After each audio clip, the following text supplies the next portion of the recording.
Hey guys, welcome back. I don't really have much for ways of intros and YouTube videos, but I wanted to make a video going over some more info on this deck. Kind of do a deck profile, maybe some combo tutorials as well. I just recently finished up the World Championship qualifiers. I took this deck all the way to dual level max actually. And I figured now was as good a time as any to do a profile. So not much has changed since my last video. I think I'll probably go over some things that I already talked about just in case some people pick up this video rather than the previous one. But this is basically just a what I would consider the best way to play Phantom Knights right now, considering current meta and new engines that have been around since kind of Phantom Knights has been relevant. Phantom Knights is always kind of like stuck around on the fringe of relevance for most metas, depending. Like if it's a big graveyard hate meta, it's not going to do very well, but it's kind of always hung in there. And I think with the addition of Fiendsmith, Phantom Knights is better than ever. There's a lot of ways you can play the deck. You can play it at 60 cards. You can play it with more Bestial. You can play it with Horus. You can play it with some Zombie Vampire Gamba. But personally don't really like to play my decks like that. So I've kind of taken what I think are the most important parts that help Phantom Knights right now, as well as make it as consistent as possible. We've left in a lot of things that a lot of people have been taking out. Link Spider and Almirage, for instance, these cards are really great for situations where you're drawing certain cards like Ancient Cloak, Silent Boots, Ragged Gloves, Foolish Burial. You see any of these cards in your starting hand with no other gas, you really want to have these two cards in your extra deck, considering they're the only path that you have to really have an end board with those cards. They become one card starters that are gonna at least end you on a Desiree, and then you have 4 extra cards in hand traps, back row, etc. So I've kept these cards in. These were like the relevant extra deck tech that you had when you ran DPE. You could use these cards to get into Verte, and Verte would get you DPE. So they work exactly the same way as before. You just use these cards to go into Moon of the Close Heaven instead of DPE or Verte, and this gets you into your Fiendsmith line. We've got Leviair. Leviair's saving some of our cards from the Banish Zone just so we can keep grinding the game out. The deck has a really good grind game. And it's on really powerful boards. Usually what you're hoping to end on is a Desiree, Bardish, plus Fogblade, and then an Appaloosa. And then usually like a few cards in your hand or whatever back row you've set. So, in my previous video, I talked about how this deck kind of plays through hand traps really well, with some exceptions. It can kind of play through every single hand trap that I found in testing. The biggest issue I found is with Droll. Usually, if that happens, you almost have to immediately pivot into Fiendsmith and then end it there. The deck does need to add cards to hand to really get to its big, powerful end boards. But most other hand traps don't really bother us, depending on what you're drawing. Like, let's say you draw just like a Torn Scales and it gets ashed immediately, you're stopped dead in the water, unfortunately. But the nice thing with this deck is that it plays really well in most of these situations. Like usually you're not just opening up one combo piece, you're opening up multiple. So like your Torn Scales gets negated, but you might be sending like an Ancient Cloak, which automatically you can, like if this gets ashed or impermed, then your Ancient Cloak gets you further extension. You could be sending a Fiendsmith card like Lurie, and then Lurie just gets you into Fiendsmith as well. Various examples of this exist, but I won't go into all of them. So it doesn't hate getting impermed or hand trapped, like from Ash or Valor or something like that. Usually I've found most people, they see Bardish and then they imperm that, not wanting you to get to a Fog Blade, and then you just end up with a an Apo and a Desiree, and they don't see that coming. The nice thing about this deck is most combos, they completely go straight into all of your Fiendsmith stuff. You'll get nibbed, you'll get impermed or whatever, and then you still have everything you need to go into your Fiendsmith and Appaloosa end board, and everybody's always caught off guard by that. It's been really, really great in most of my testing and in my games that I've run into. No one sees it coming, so it's really strong in that sense. Some cards that I have found that don't really work well in the deck right now, honestly, IP Masquerena. I feel like this card comes up least in most of my games, and it works really poorly with a lot of the stuff that you end up left on board. Like, you don't want to use this for like on your Desiree or your Apo most of the time. Like maybe your Apo gets impermed or something, and then you might want to use it on that, but you almost never want to use it on Desiree. That's such a good card to leave up on board at all times. It can really win you most games, but I feel like I would almost take this out for a second SP. Maybe a Zeus or a Typhon or something, but there are some end boards where you can end up with an IP included, but it takes so much gas and it almost doesn't seem worth it. But either way, it's playing, let's see, how many do we have? 1, 2, 3, 4, 5, 6, 7, 8, 9, 10 non-engine. Everything else kind of plays into it. I guess Bystials are non-engine as well, so like, 4 extra non-engine, so 14 non-engine. Most of the other stuff is here for facilitating combos and everything. We're running at 43 cards in this deck.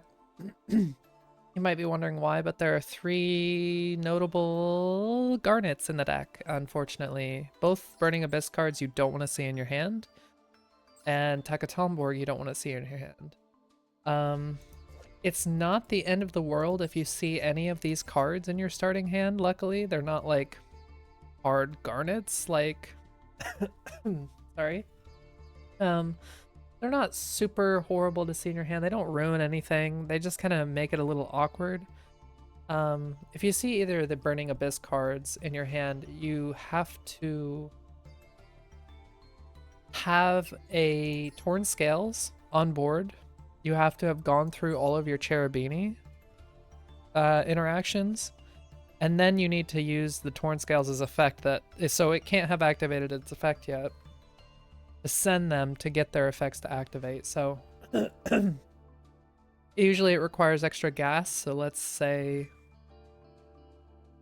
you open up one of these cards. You would need a Torn Scales and a Silent Boots. These two get on board. You go into Cherubini. Cherubini sends, let's say, Ancient Cloak. Ancient Cloak will get you, where's he at? Stained Greaves. That revives Torn Scales, and then Stained Greaves will revive himself. Or not revive, special summon himself, excuse me. And then you also have your Cherubini on board, and then at that point, that is when you would send Graph off of Torn Scales' effect. Graph will then special summon Chur. Chur will have to be special summoned in an arrow that Cherubini points to not destroy itself. And then you can use those two cards to go into Bardish. And then you would use Torn Scales and Stained Greaves to go into Leviair to grab the Ancient Cloak, and then those two cards will go into your Fiendsmith combo. So that's how you can get around Graph being in here. And then with Chur, you would have to actually go into Bardish while Torn Scales has his effect and keep Torn Scales on board, and then you would send Chur. He'll get discarded, and then he can revive Cherubini. Unfortunately, both of their effects can't be activated. You can only pick one per turn, so that's why you can't just use their special summon effect and then use that other one. So they have to be discarded. Yeah, it's a little unfortunate to see them in your hand, but you can get around it, like I said. With Takatomborg, if you see it in your hand, you can use him as a little bit of extension once you get to Leviair. You have to be able to get to Leviair to get Takatomborg on board if you see him in your hand and you don't have like a Terrortop or something. So that's how you can get around Terrortop or Takatomborg, but that's the only way. But yeah, I think I've rambled on enough. I say we go ahead and get into some combos. So I'll see you guys over at the first one.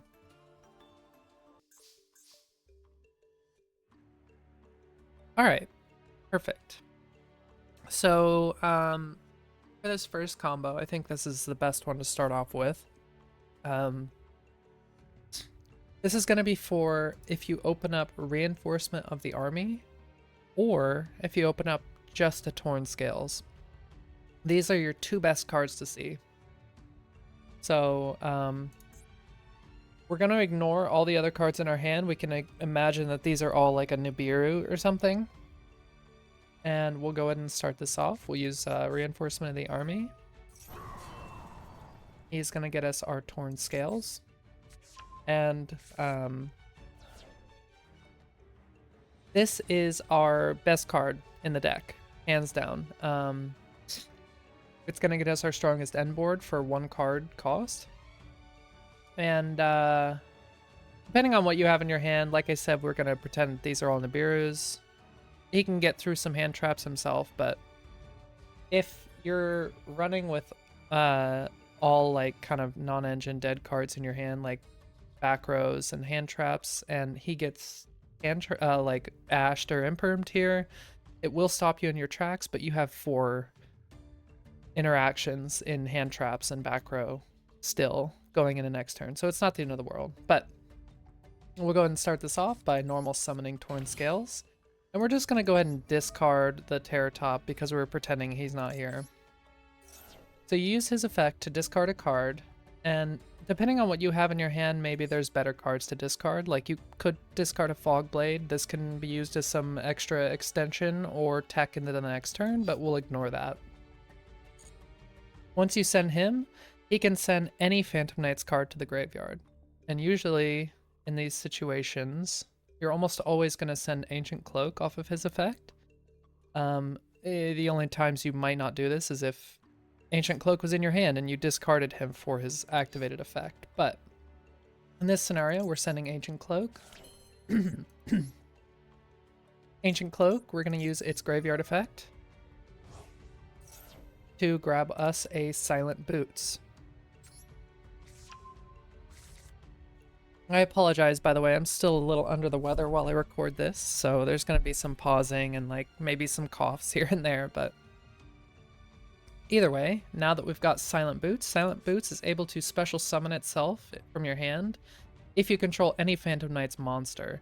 And this includes even the trap card. It's considered a monster when it special summons itself from the back row. And it also includes Bardish, the Link 3.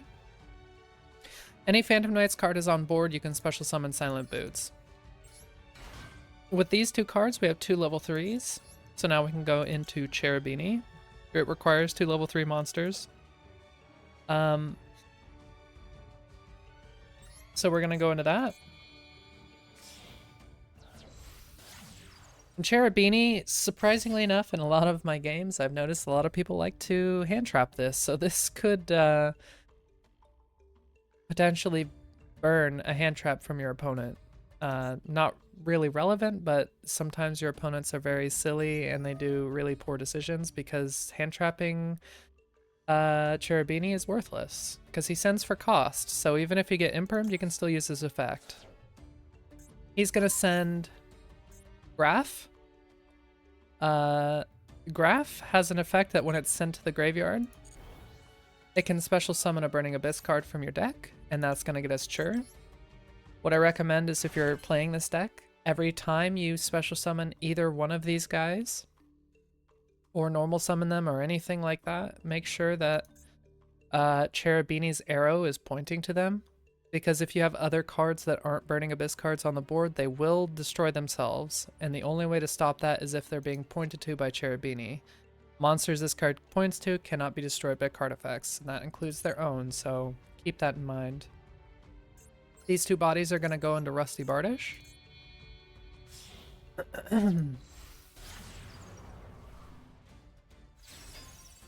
then we're going to use Chur's effect that when it's sent to the graveyard, it gets to revive a Burning Abyss card, and this is always going to be Cherubini.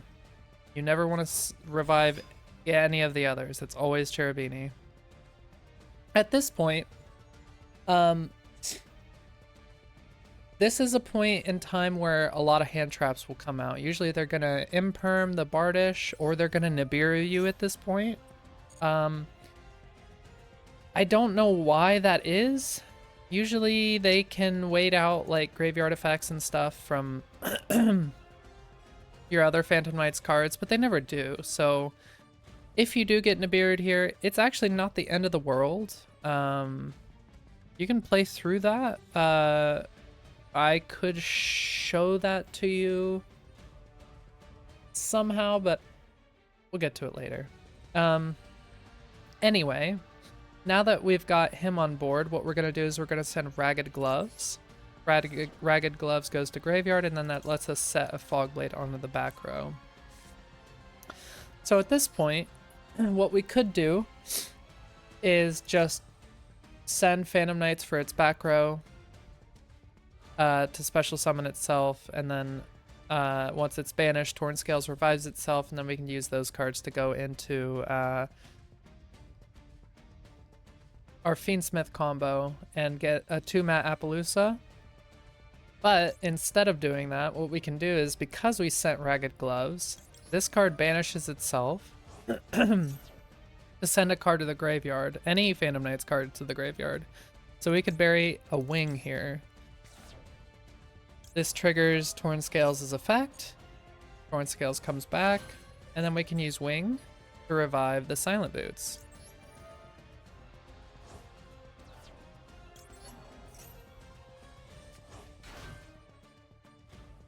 Now that we have those 2 on board, we're going to go into Levier.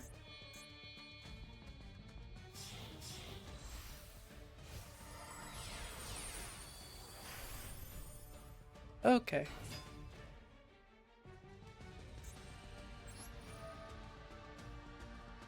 At this point, we're going to detach Silent Boots.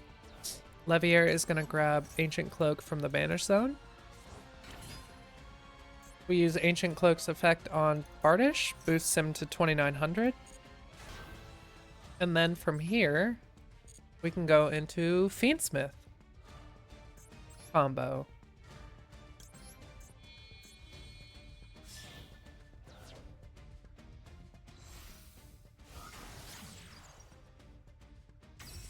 So Ancient Cloak and Leviair are two effect monsters, so they can go straight into Closed Heaven. And if you're not familiar with Fiendsmith, I'll go ahead and explain how this combo works in this one, but for the subsequent combos from here, it might look a little different, but whenever we get to the Fiendsmith stuff, I'll just kind of speed it along. So at this point, we're going to go into Requiem.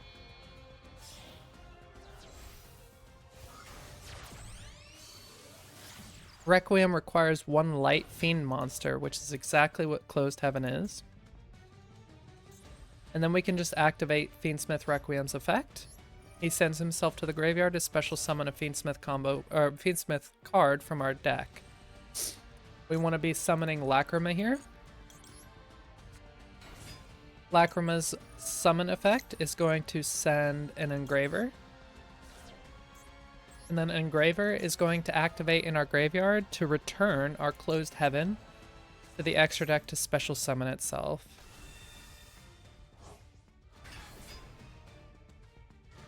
Now that we have those two on board, we can use them as bodies to go into Fiendsmith's sequence.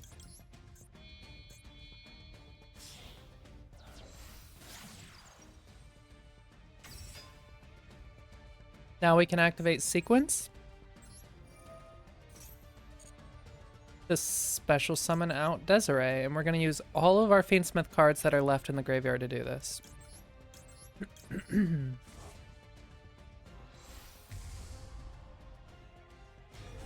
Alright, so now you might be wondering, do we just activate Sequence to attach to Desiree? Fiendsmith Sequence can actually activate from the graveyard, so it has an effect. I can read this for you here. You can target one light non-link fiend monster you control and equip this card from your field or graveyard to that monster you control as an equipped spell. So, we can actually use Sequence as material. At this point, we could go into an Appaloosa, but what we can do instead is use Silent Boots. And this is where you have a decision to make. This does not matter what you want to do.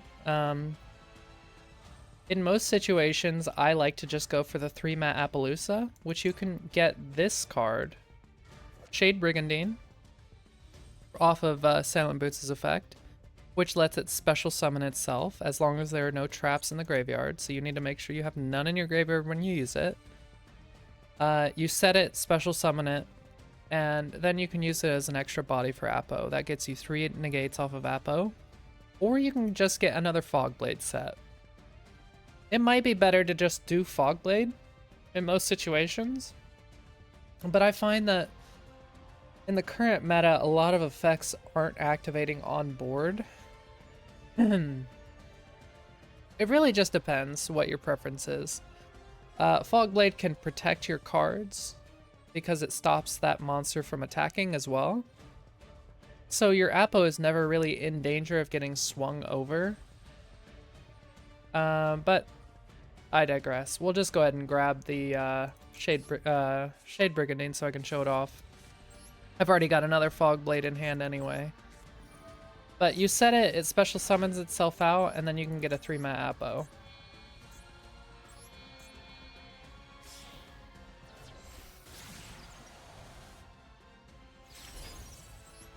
Sequence from Grave activates to attach to Desiree, and that is the end of our combo. What we end on is a Rusty Bardish that's hopefully boosted off of Ancient Cloak, a Fogblade in the back row, a 3-mat Appaloosa, or 2-mat Appaloosa with 2 Fogblades, and a Desiree with a Sequence attached. Desiree can negate 2 cards that are face up on the field with Sequence attached. If you were able to have extra material like Requiem attached to it, it could negate 3. And then you also have 3 cards in your hand left over with this combo. Unfortunately, it does require a discard, so it's not technically a 1-card combo. It's 1.5, quote unquote, but pretty strong. There's also a lot of grinding here. If you negate with a Fogblade and they get rid of the monster that's negated, and then maybe kill your Rusty Bardish, you can actually revive Rusty Bardish from your Fogblade in the graveyard to bring him back on your opponent's turn. Because it's a trap card, it can activate that way. Appo is unfortunately the worst, resource we have on our field, so maybe it's almost always better to go for more Fogblades, because once she's gone for good. But Desiree, if they get rid of this card, they can actually send a card from your opponent's side of the field to the graveyard in response to getting outed. And then it shuffles a card in to do that. So it puts your sequence back, and the only Fiendsmith card you'll have left in here is Desiree. And if you ever happen to get to that point, you can just go straight back into Fiendsmith combo, and when you have Engraver in graveyard, its effect to special summon itself is actually just going to send Desiree back to the extra deck, and then you're going to go through all of it all over again. So there's a lot of grind potential here with this deck. But that's the end of the first combo, so I'll go ahead and see you in the next one. Okay, I did feature this combo in my last video, but I'll go ahead and show it off here again. I think with all of these combos, my plan is I'm going to get to that Rusty Bardish plus Cherubini plus Closed Heaven or Closed Moon board state, and then you can kind of figure out how to go from there. We'll figure it out. So this combo is going to feature Speedroids. If you happen to open up Speedroid Terrortop and nothing else in your hand, we're pretending that the rest of these cards are blank. This is what this combo is going to look like. You're going to special Terrortop, and its effect is going to grab you Takatomborg.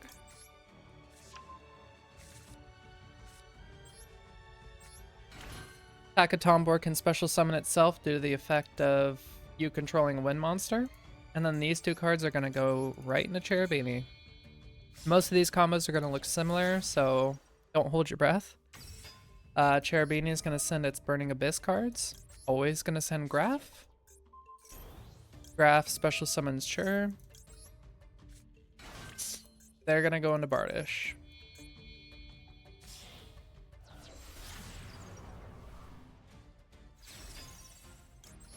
Chur is going to revive Cherubini. And then at this point, this is where it looks a little different. Usually, you might not know what to send here, but most of the time with Rusty Bardish, you're just going to send Ancient Cloak. And the reason we're sending Ancient Cloak here is because we haven't used our normal summon. So we can actually just use Ancient Cloak to grab our Torn Scales. Torn Scales is going to normal summon itself. And then at this point, we actually do need to use his effect again, so technically another 1.5 card combo, but his effect is going to send, let's just send the Foolish Burial, it doesn't matter. The Silent Boots. And the unfortunate situation with this combo is we cannot get our cards out of the Banish Zone. But that's neither here nor there. We grab Shade Brigandine off of Silent Boots' effect after we've sent him off of Torn Scales. Then this is going to special summon itself. And these two cards... Actually, we need to go into Link Spider off of Shade Brigandine first. We need 2 effect monsters on board. This just requires 1 normal monster. Shade Brigandine is considered a normal monster when it's special summoned as a normal monster. So Link Spider can use that as material, and then it is considered an effect monster. So those 2 can go into Closed Moon. And then now we're back at that same board state. The only difference here is because we had to use Shade Brigandine's effect to get to the Closed Heaven, we are not going to be able to get extra material on our Appaloosa or get a second Fog Blade. So essentially with this combo, we are losing one monster negate, but really not that bad in the grand scheme of things. Again, it's going to be, you know, the same Fiendsmith combos before. I'm not going to really explain too much of this at this point. You saw it before, you can piece it together from there. But I'll just get to the end board either way.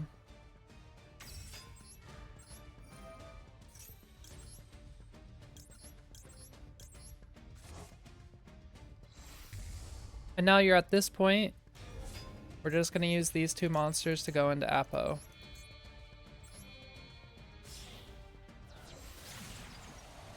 No Shade Brigandine, no extra Fog Blade, unfortunately. But this is what your end board looks like. A 2 monster negate Appo, 1 Fog Blade, no boosted Shade Brigandine, unfortunately, and a Desiree. And we have 2 unfortunate Phantom Knights cards stuck in the banish zone. It's not the worst thing to open up Terrortop, but, you know, I always prefer to open up a Torn Scales if I have the choice. But it's still a really strong end board, and there's a lot of potential to stop your opponent and have a clapback going into turn 3, because Rusty Bardish, if he's able to stay on board, can always send more material for you to go into a kill combo, or set another Fog Blade or whatever if you need to go into turn 4, so on and so forth. So yeah, not much different with the combo, but you'll probably notice a lot of sameness with this. Either way, we can go into combo number 3. Yeah, I'll see you guys there. Okay, this is perfect. I didn't even have to try hard to get this this starting hand. This combo is going to feature the other 1-card combos that we have. This combo is going to be the exact same for all 3 of these cards. This is for Ancient Cloak. Whoopsie. Ancient Cloak, Silent Boots, and Ragged Gloves. If you open up any of these 3 cards, which is a high chance, and you don't have any other gas, all 3 of these cards can do this exact same combo. I'll show you how. Okay, so we're gonna start off by normal summoning Ancient Cloak. That's a normal summoned monster with low enough, what is it, attack for El Mirage? With 1,000 or less attack. Let me actually double check something. Yeah, so all 3 of these cards do work. This is 1,000 or less. I wanted to make sure I wasn't going crazy. So you normal summon all 3 of these cards for El Mirage. And then once they're in the graveyard, depending on what you have sent, if it's Ancient Cloak or Silent Boots, either one of them is going to banish themselves to grab you Shade Brigandine. The trap card, this card right here. However, if you are doing this with Ragged Gloves, what you first need to do is use its effect to send either one of the other ones, Silent Boots or Ancient Cloak. Where's he at? Right here. You send either one of these to the graveyard off of Ragged Gloves' effect, and then their effect is going to grab you the trap card. So all 3 of these monsters work the exact same way. There's just extra steps with Ragged Gloves. Their effect banishes itself, grabs you Shade Brigandine, and then at this point Shade Brigandine specials itself from the back row, and then we use it as material for Link Spider. And then you've probably seen this before. Now we're just gonna go right into Fiendsmith. Not much to say here. We'll just rush right through this. I'm mostly doing this just to have like an aesthetic look at the end board for you.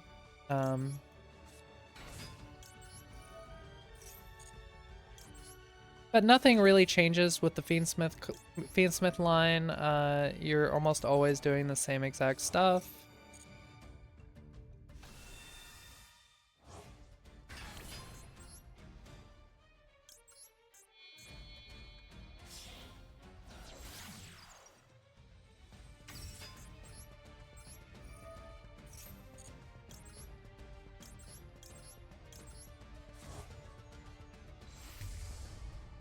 And then at this point, we're not using any extra material, unfortunately. We're just immediately sending sequence as back row for Desiree. So, just to recap, Ragged Gloves, Silent Boots, or Ancient Cloak are all just material for Almirage, and then they use their effects to get you Shade Brigandine. Then those cards are going to get you right into Fiendsmith. This is exactly how it worked in Adventure Phantom Knights to do DPE. So if you're familiar with that deck, you're familiar with how to work this. You just need to get used to the Fiendsmith line. But there are 1-card combo that gets you a really powerful boss monster plus 4 extra cards in hand. And you'll notice this is like a pretty crazy extra 4 cards to have in your hand. A Maxi, Ash Blossom, Nibiru, and Branded Regained. Ideally, we would use Regain's effect on their Banish to get us a draw, but, you know, it's a combo tutorial where we're ignoring these extra cards, but, yeah. Anyway, that was a quick one. Kind of losing my flow here, but I think we're going to show off one more combo. There's really not a lot to say about, like, when you're opening up multiple pieces. Like if you open up a Fiendsmith card along with one of your Phantom Knight starters, you honestly are just gonna go through the normal combo, and then when you would go into Fiendsmith stuff, you can just use the Fiendsmith cards in your hand to do all of the Fiendsmith stuff for you. And then you'll use all of the extra bodies to go into like an IP Masquerena and an Appaloosa. You can just ignore using the extra bodies on board to go into Closed Moon. So it's mostly just like extra gas that gets you to IP. So there's really not a lot to explain there. So the last thing I want to really talk about is the 2 Phantom Knights cards in your hand. So we'll get to that. I'll see you at that point. I think this is the 4th and last combo. Okay, I actually just almost was finished recording this combo, and then I realized I screwed something up along the way, so had to get here again and redo this. So I'll go ahead and use this Rhoda to grab Ancient Cloak. If you open up any of these cards, and this also includes Ragged Gloves, this guy, girl, any of these 4 cards, which you can kind of also include Stained Greaves, but if you open up Stained Greaves with Silent Boots, it kind of gets you less, but it still kind of works essentially the same way. But we're going to kind of ignore him for now because we need him for later. But if you open up any of these 4 cards in combination with Silent Boots, so it needs to be Silent Boots plus any of the other 3, rather. So Torn Scales, Ancient Cloak, or Ragged Gloves. You can do this exact same combo line. So what we want to do is we want to open up our non-Silent Boots Phantom Knights card, and then special summon Silent Boots off of his effect to, if you control a Phantom Knights card, he can special summon himself from the hand. Those two cards are going to go into Cherubini. And then we're going to go through our normal combo line.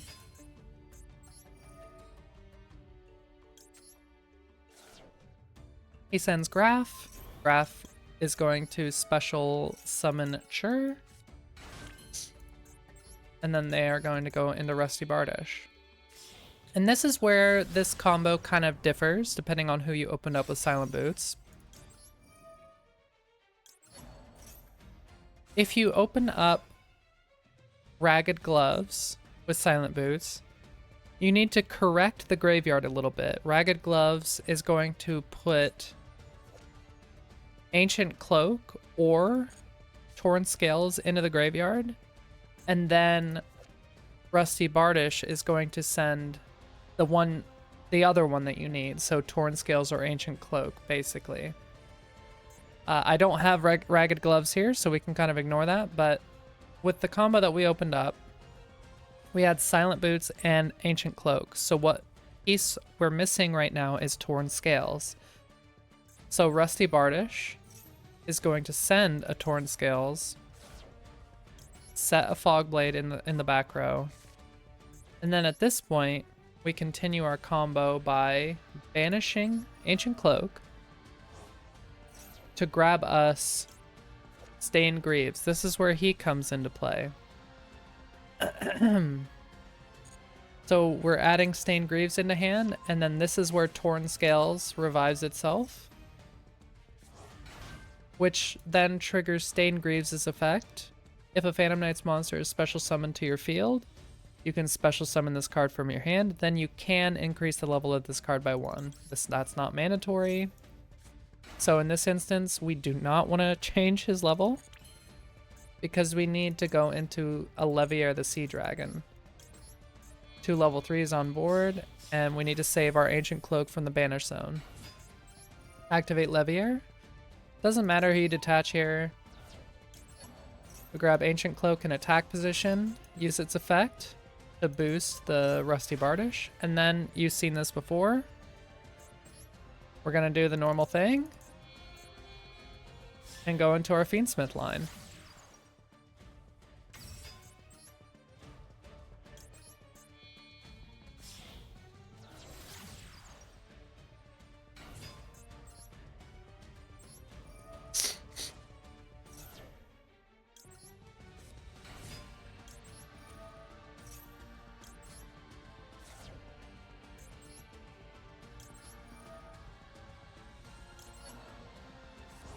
Return Closed Moon.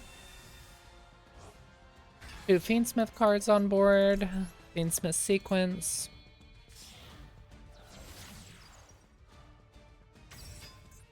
Its effect gets us a Desiree.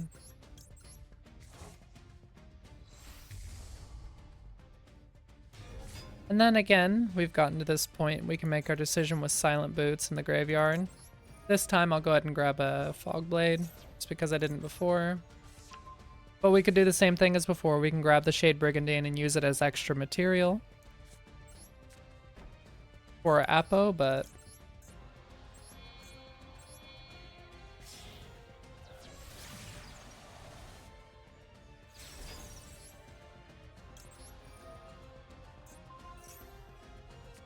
there we are. Same end board as if you just open up a Torn Scales, but we've got a boosted Bardish with 2 Fogblades and a 2 Matte Appaloosa. We can kind of look at that as 4 monster negates. And then an Omni with Desiree. And we have follow-up in the graveyard and 3 extra cards in hand. Yeah, that's kind of the end of all the combos I wanted to show off. You know, a lot of these cards have a lot of really annoying effects for your opponent for when they're trying to hand trap you. Honestly, the best thing to open up is the Phantom Knight plus a Silent Boots. That's like the #1 ideal thing you want to see in your hand. That can burn through a lot of hand traps. If you get Torn Scales plus Silent Boots, they might use an imperm on Rusty Bardish to stop you from getting the Fog Blade and sending the Ancient Cloak, but that's fine because Silent Boots can banish itself to grab a Shade Brigandine, and then that revives Torn Scales. And then you use the Shade Brigandine to go into Link Spider, and then use the Torn Scales and the Link Spider to go into Closed Moon, and that gets you Desiree and your Apo, and you've gone through an Imperm off of Rusty Bardish. Usually at the point where you have a Bardish and a Cherubini, a lot of opponents like to nib you at that point. I don't know why that is, but if that ever happens, usually with what you're opening up, you're gonna have follow through. If you open up the 2 Phantom Knights cards, so like Torn Scales and Shade Silent Boots, you banish Silent Boots, grab the Shade Brigandine, and then you go into your Fiendsmith combo. So that's one way to play through Nib. Usually the only way this deck plays through Nib is if your opponent misplays and nibs early. But it does have the ability to do that. There's a lot of follow-up and extension that this deck can do that most players aren't really familiar enough with or ready for. I have some replays that I'm probably going to go through in another video after this of my journey to dual level max in World Championship qualifiers with this deck, where I go through like 3 hand traps or 2 hand traps or something. I get nibbed and ashed and impermed, and I still end up with an end board and my opponent surrenders because they see me still going through shit. So I, in my previous video, said this deck is basically screwed to nib, which isn't incorrect. If they just wait for the Desiree to get on board and you don't have enough gas to already have the Apo on board, which you usually don't, you're screwed. If they nib you at Desiree getting on board, there's not really much you have left in the tank. You use Desiree's effect to send the nib, and then you just have some back row, maybe, you know, Fog Blades or whatever is left in your hand, and you hope for the best. But most opponents don't do that, so there is potential to play through nib. It plays through a lot of other hand traps pretty well. The one that it has the biggest issue with is Droll. And I found that if you're ever getting drolled with this deck, mostly you're just pivoting into Fiendsmith, and that's it, because for most of your other combos, getting to like Apo and stuff, with your Phantom Knights cards, those need to add, so Droll kind of screws you there. It's a little unfortunate, but it's not impossible. You can still deal with it. So yeah, I think I'll go through the card by card. If you want to try to build it. We have 1 Fabled Lurie, 2 Max C, 1 Graph of the Burning Abyss, 1 Chur of the Burning Abyss, 1 Ghost Ogre, 3 Speedroid Terrortops, 1 Speedroid Tekatomborg, 1 Ancient Cloak, 2 Ancient Cloaks. I made the mistake last time as well. I used to only play with one of these, I think, a long time ago. 2 Ancient Cloak, 3 Silent Boots, 1 Ragged Gloves, 3 Ash Blossom, 1 Stained Greaves, 3 Torn Scales, 1 Lacrima the Crimson Tears, 1 Molcharme Fuolos, 1 Bestial Magnamut, 1 Druis Worm, 2 Engravers, 1 Lubellion, Bestial Lubellion, 1 Nibiru, 1 Foolish Burial, 1 Rhoda, 1 Fiendsmith's Tract, 1 Branded Regained, 2 Called by the Grave, 1 Crossout Designator, 1 Phantom Knight's Wing, 1 Shade Brigandine, and 3 Fog Blades.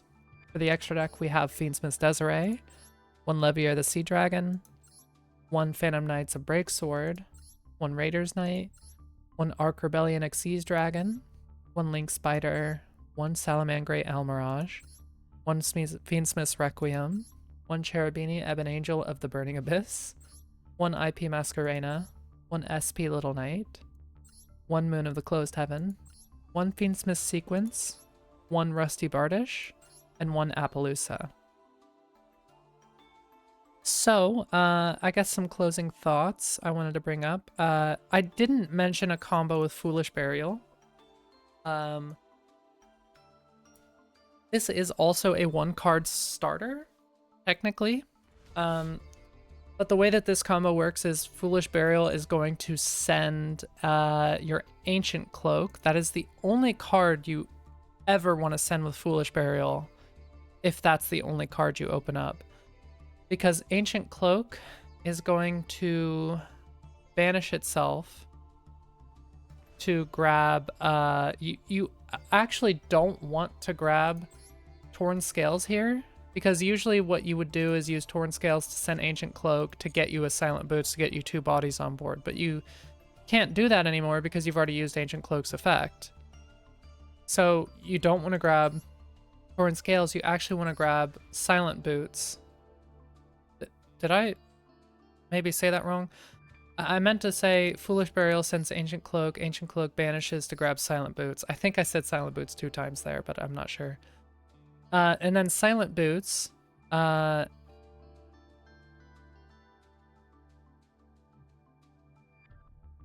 no, I'm so sorry. No, okay. I got myself all turned around here. Yes. So Foolish Burial sends Ancient Cloak banishes itself to get Silent Boots normals itself. Use that for Almirage.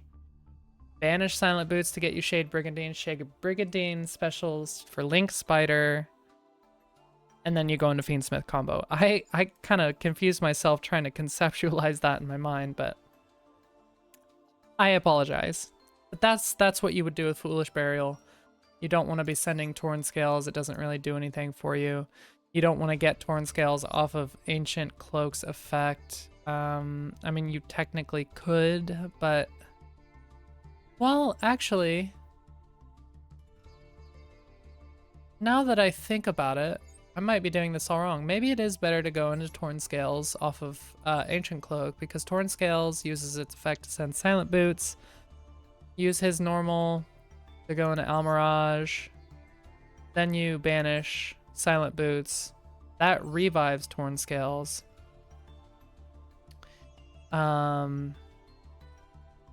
And then you special out Shade Brigandine, then you can leave an extra body on board, and then those 2 cards could actually go into an SP Little Knight at that point. You leave the Torn Scales on board, use the Shade Brigandine to go into Link Spider, and then that plus Almirage as your Fiendsmith combo, and then you use... Once you get to Desiree, the sequence is still on board, and you can use that plus Torn Scales as material for SP, and then you have a banish. Yeah. Okay. I just kind of made that up on the fly. Sorry, I was wrong. So, Foolish Burial is going to send Ancient Cloak. That's going to get you Torn Scales. Torn Scales will send something for putting a Silent Boots in the graveyard. And then, yeah, you go from there. So, I digress.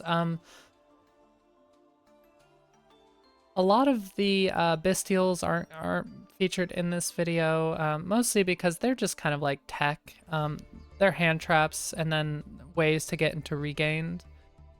Because Regained is just draw power off of this deck. There's so much banishing with Dark Monsters with this deck, and Regained is helping you by putting those cards back into the deck for future material. Yeah. I think there's not really much to say there. They do what they do. There's some play here with a lot of the non-engine cards that I have that you could probably mess around with. You don't technically need to be running the Bastiles. You could just run a Regained and hope that you draw it. But they're so strong right now. I do recommend grabbing them. You don't need to run... I mean, you could take out the Mulcharmy. I have the Mulcharmy here because I want to offset the 2 max C ban, or limit. You don't need the Ghost Ogre, you don't need the Nib. I like to have them. They're really strong right now. But yeah, you can mess around with the non-engine. I think the extra deck is pretty tight. The only thing I would say that you can have some play with is IP Masquerena.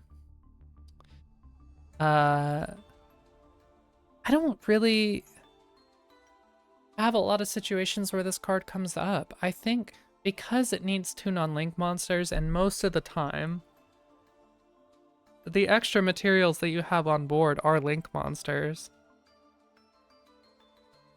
I don't think I like having IP Masquerade in the deck anymore. You don't want to use IP's effect to use Desiree as material. You don't want to use it for Apo unless Apo is wasted.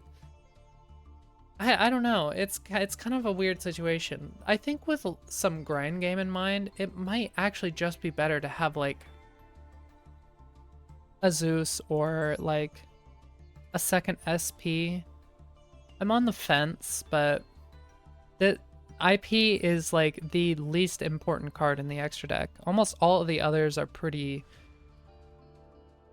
highly useful. Leviair is mostly like here to keep your graveyard useful for follow-up plays into turn 3. So I don't recommend getting rid of this card, but it's also kind of cuttable. But those are the only 2 cuttable cards I would say are here. The rest, you kind of need. Especially the Link Spired and Realm Mirage. I see a lot of people trying to play Phantom Knights with Fiendsmith, and they're not running these cards, and I think that's such a mistake because you create 6 extra 1-card starters, or at least a Desiree, which is not trivial. Yeah. But yeah, I think I've said all I really need to say about the deck. Go out there and give it a try. I can vouch for its power. It got me through World Championship qualifiers. I was gonna try to take it through Master, but I don't think I really need to. I think getting to dual level max is enough proof that the deck can hold its own. I was going through so much meta. And really kind of taking them apart. Going first, going second. I'll have another video out after this one, so keep an eye out. Yeah. Not really much else to say. I guess I could say a couple things, like if you're wondering what Arc Rebellion is, this is your win con for a lot of situations. And Phantom Knights used to run what the hell is he called? The big link guy. Access Code Talker. But they ran Access Code Talker and Arc Rebellion, and I would almost say that Arc Rebellion is just better in most situations. Like a lot of these link monsters aren't staying in your graveyard and you don't really want them banished. The only link card I guess you could banish these guys, but you don't have like a link 3 that you're really using for Access Code Talker in this deck. But sorry, I'm coughing. But anyway, there's not much else to say. Yeah, I think I'll go ahead and call it there. So thank you guys for watching. I hope you enjoyed it, and give Phantom Knights a try. Have a good one.